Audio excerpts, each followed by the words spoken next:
from somewhere, and isn't that what God did? But that's only true if the universe was created. If the universe was always here, if the universe was infinitely old, then there's nothing for a creator to do. Most of us would be surprised to hear that the universe is going to end one day. We expect the universe to go on forever into the future. Why do we have the idea that it doesn't go on forever into the past? I'm not saying I know the answer to this. This is one of the deepest questions. We do not know the answer. We simply have to keep an open mind. All of us, philosophers, scientists, religious people, no one, in fact, knows. Now, no one knows. The thing that I want to talk about is fifth dimensional vacuum. If the universe was created in a moment, that kind of just doesn't make any sense. Like, logically, like, where did it come from? What? So some people they leave that idea, and they don't want to live in this universe that always existed, because that is counter-capitalist. So they retreat to God always existed, and they're able to speak to him, and you're not. This happens all the time.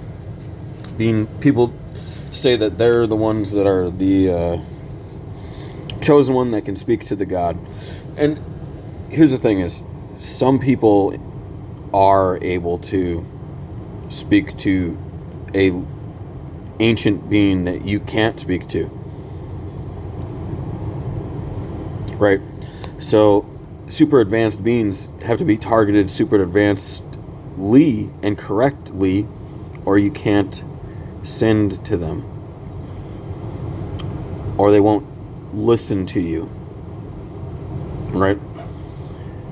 It's not that they're ignoring you, it's just that you can't get their attention because you don't have the willpower to, right? That's logic. Fifth dimensional vacuum is what the Bible preaches in the beginning. In the beginning. It doesn't say, in the beginning, God had infinite knowledge and wisdom. It says that there was darkness in all directions. Now, and there was no light. That's fifth dimensional vacuum, bare minimum. In logistics, in logic, I want to teach you what fifth dimensional vacuum is. It means that your senses cannot see anything reacting in any direction. Right? That's fifth dimensional vacuum. Fourth dimensional vacuum would be, you know everything within your senses conglomeration, and that there's nothing within that fourth dimensional, so a three-dimensional space for a prolonged period of time. That's fourth dimensional vacuum.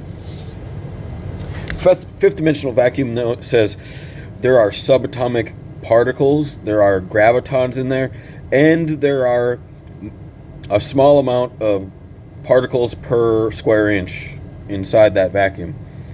So we're getting to be towards perfect vacuum. Kind of like what Neil deGrasse Tyson has spoke of. I want to teach you guys how eyeballs work. The human eye.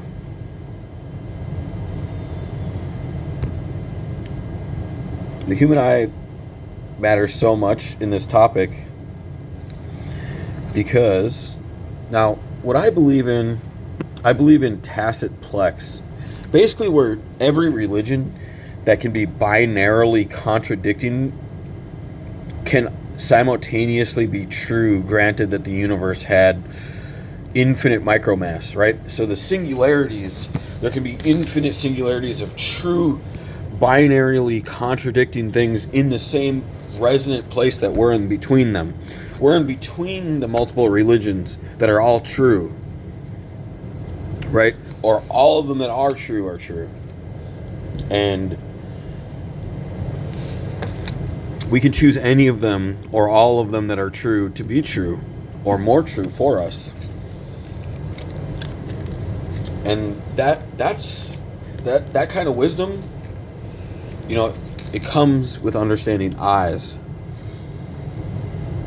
If there was nothing but darkness in the beginning of the universe,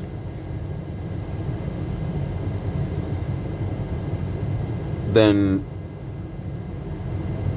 we are in an infinitely safe place to build. That's what you want. You want to be in a place that your sense conglomeration cannot see anything. The next literal best move is to make around you out of yourself. So with yourself, that which is your senses, because you cannot see anything, there is nothing. And I'm not saying you're underground and you know, your senses would know that there's ground right next to you. It would be a feeling that you're trapped, not this feeling that you're infinitely far away from anything at all. Not just infinitely far away, unsensibly infinitely far away. Meaning you look in every direction and there's nothing everywhere, right? The next best move is to make things there. Because we're going to talk about God versus God, Lord versus Lord, encryption after that. We're going to talk about fifth dimensional warfare. Fifth dimensional warfare logistics is not something you can see with your eyes. You can only see parts of it with your eyes. You can only see parts of it with infinite eyes. You have to imagine it. It can only be imagined. The fifth dimensional war is only imaginary. And its causality is greater than everything we could ever think of. Now, one thing that is super important is our privacy, our Third Amendment right. A thing I want to talk about quickly that a lot of people might not understand is drug testing strips. Why are they physical masks? Why can't we just scan them yet and know that there's drugs in there? Because a drug could also be a hologram. A person could have a hollow molecule, basically simulating that they're doing a drug, but they're not really doing a drug. They're doing something synthetic. Would that be illegal? No, because the testing strips would not test positive for the drug because they would be hollow. The moment that it's outside of the protocols and kinetic energies and gravitons and tesseract and whatever, it would go to the test strip and go, this is empty gravitons. It would not react. What I'm trying to say is that this is a very important topic. Understanding tesseracts, understanding eyes, understanding all of this is very, very, very important. Now, hologram. A gram is similar to a note or a piece of mail. Hollow is obviously empty. The word speaks for itself. Mass and energy is a gram.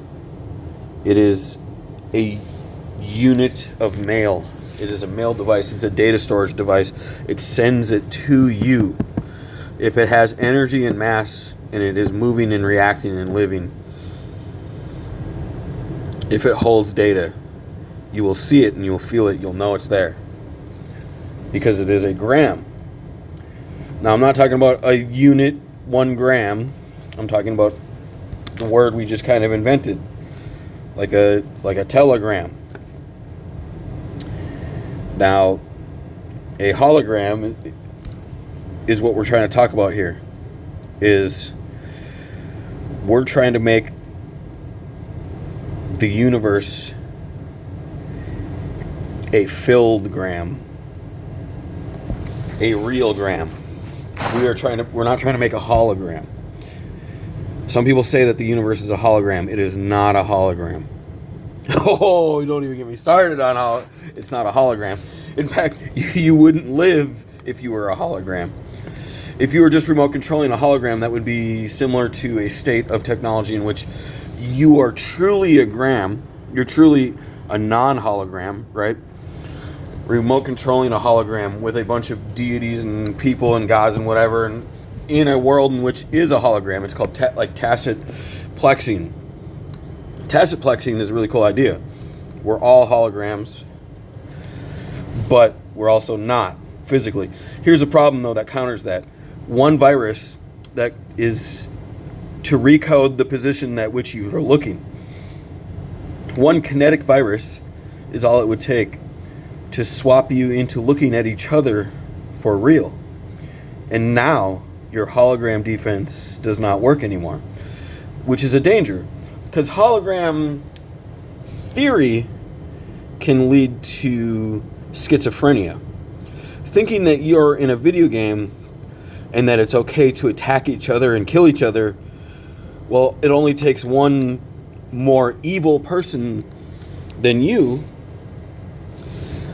to change the way you look and force you to look at them for real. And it is no longer a game, but it is a deadly mission upon a real soul. Now, you can say forever that that's not real or that's not possible, but it is. Kinetically, it's logistically possible. Not only is it logistically possible for it to be a manipulation upon you, it's also possible for it to be an entanglement issue, where your vessel and your soul naturally entangles away from holograms and gravitates towards the real root of the vision. Because the hologram is infallibly unstable, where the larger mass and energy conglomeration will feed you with vision, that which is supplementary to life. Earlier today, I was telling somebody I didn't like to read books because I don't like the way they feel. I don't like the way that they turn pages. I don't like the way I feel, and I don't like to hold them. But I love to read on my phone. The light shines into my eyes, and it gives me a better feeling. I have a feeling of being stimulated by the light. And I like the way I hold it. I like the way I can manipulate it and move it and scroll it around and change the pages. Easy, right in front of me. I get lots of work done with very little effort versus trying to find, the page and then make sure that I didn't flip 2 or more pages, and, that weird feeling. I don't have that problem on the phone or on a computer. So I can read a lot. That is very similar to hologram. And then people are going to go, but isn't your phone a hologram? It is not. Your phone is super dense material, actually. Your phone is made out of super dense crystals and super dense metals and exotic metals and very, lots of different varying plastics and all kinds of stuff on the outside of that to protect those metals from being damaged, right? Well, those store energy and release it in the format of light. And we need to stay objective here. We need to stay logistical here. The real war is on your mind. It's not on my mind anymore. They think it's on my mind. The enemy thinks it's on my mind. Because it is. They know that it's on your mind. So they target all of our minds. But when you know and you're awake, and you know how things work, and you know what's going on in the universe, and you think logistically, the more logic you build, the less the war is on your mind. And I believe that with the logic that I have, I've already won the war on my mind. You can always get more, you can always be better, you can always be above more bars. But the matter at hand is, can you win the war on your mind or not? Think logistically, and you will beat it. If not, you'll become them. Have a good day. OMG Bomber out. Peace.